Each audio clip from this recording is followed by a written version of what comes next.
I swear, the sound of her laughter that night still echoes in my head. It wasn't just any laugh, it was that laugh. The one Emily used to give me when we first started dating. Soft, teasing, a little shy. Except this time it wasn't for me. It was for another man. I wasn't supposed to see it. I had only gone to pick her up from the restaurant early. A surprise after her girls' night out. But fate has a cruel sense of humor. Through the restaurant window I saw her. My wife. My Emily. Sitting at the bar with a man whose hand was much too close to hers. Their drinks sat untouched as they leaned in, talking in low voices. She was twirling her hair, her tell. She only did that when she was nervous. Or when she wanted attention. My stomach dropped. For a second I thought I'd misunderstood, that maybe he was just a friend, a colleague, anyone but what I feared. But then she laughed again and touched his arm. Gently, deliberately. And I felt my entire world fracture like glass underfoot. I couldn't move.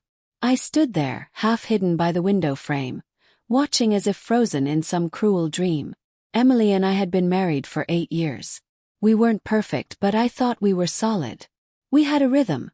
Sunday morning coffee, quiet dinners after long workdays, our inside jokes about the neighbors. She was the person I trusted more than anyone. But lately, something had shifted. She'd grown distant, distracted. Her phone was always face down, her laughter more forced. When I asked what was wrong, she'd brush it off with a tired smile. It's just work stress, Matt. Don't worry so much. I believed her. Because that's what love does. It makes you believe the person you adore could never hurt you. But that night outside that restaurant, the illusion finally cracked. I forced myself to walk inside. Each step felt heavier than the last. I didn't plan what I'd say. I just knew I had to see her face when she realized I was there. The door chimed as I entered, and her head turned instantly. The color drained from her cheeks. "Matt," she stammered, her hand snapping away from his. "What are you?" I smiled, though it felt like my face might shatter with the effort. "Thought I'd surprise you. Girls' night, right?" The man beside her shifted awkwardly, pretending to study his drink. I didn't look at him. Couldn't. My eyes were locked on hers, and hers couldn't quite meet mine. I can explain," she said finally, standing so quickly her chair scraped against the floor. "Then explain," I said, my voice quieter than I expected. "Too calm, maybe." Her lips parted, but nothing came out. The silence between us stretched thin and sharp. People were starting to glance our way.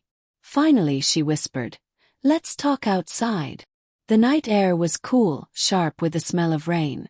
We stood under a flickering streetlight, the glow painting her face in trembling gold. "He's just a friend from work," she said. I laughed, a dry, humorless sound. "Right.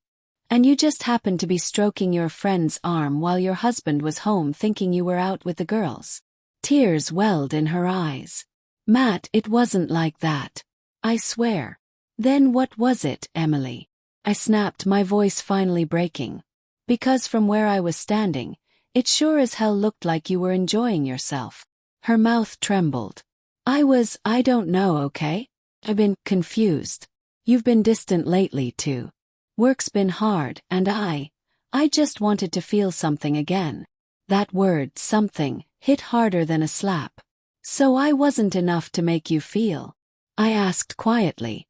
Her tears spilled over. "It wasn't about that. I never meant to hurt you." "But you did," I said. "You already have." We drove home in silence. The air between us was so heavy it felt like we were drowning in it. When we walked through the door, she tried to touch my arm. Flinched away. "I'm sorry," she whispered. "It didn't mean anything." I turned to her then, anger and heartbreak swirling into something I didn't recognize. "Don't ever say that. Don't you dare tell me it didn't mean anything. You sat there smiling at another man the way you used to smile at me. That means something." She sank onto the couch, sobbing quietly into her hands. I stood there, staring at the woman I'd once promised to love forever, wondering when exactly she'd stopped being mine. That night I couldn't sleep. I lay awake, listening to her cries softly from the other room. My mind replayed every little thing, her laughter, the way she'd turned toward him, how easily she'd lied to my face for weeks. And somewhere in the middle of that endless night, something inside me finally broke. Days passed. We barely spoke. She tried, making my coffee in the morning, leaving notes on the counter, but everything felt forced, hollow. One evening, she came to me with trembling hands. "Matt, please. Let's talk. We can fix this." I stared at her, really looked at her. The woman I loved was still there, but so was the stranger who'd smiled at another man. "How do you fix something when the trust's gone?" I asked quietly. She didn't answer. Instead, she reached for my hand, desperate. "I made a mistake. I hate myself for it. But I love you, Matt. Please don't throw us away." Her voice cracked, and for a moment I wanted to believe her. I wanted to erase everything, go back to before that night. But I couldn't. The memory was etched too deep. "Love isn't just words, Emily," I said softly. "It's choosing someone, even when things are hard. You didn't choose me." Tears streamed down her face. I do. Please." I pulled my hand away. "No. You chose the attention, the excitement. And now you want forgiveness like it's some kind of reset button." She covered her face and sobbed. "No." I just stood there, feeling nothing but the echo of what used to be love. Weeks turned into months. We tried counseling, but the distance only grew. Every time she smiled, I saw that night. Every time her phone buzzed, a knot tightened in my chest. Eventually we stopped pretending. When I moved my things out, she stood by the doorway, eyes swollen, voice barely a whisper. "Do you still love me?" I hesitated, not because I didn't know, but because the truth hurt too much. "I think I always will," I said finally. "But sometimes love isn't enough." Her face crumpled, and I walked away before I could lose my resolve. It's been a year since then. I still catch myself reaching for the other side of the bed some mornings. Her laughter, that laugh, still haunts me. Sometimes I wonder if she ever truly meant it when she said she loved me, or if I was just part of a story she outgrew. But I've learned something through all this pain. Betrayal doesn't always come from malice. Sometimes it comes from emptiness, the kind that people try to fill with the wrong things.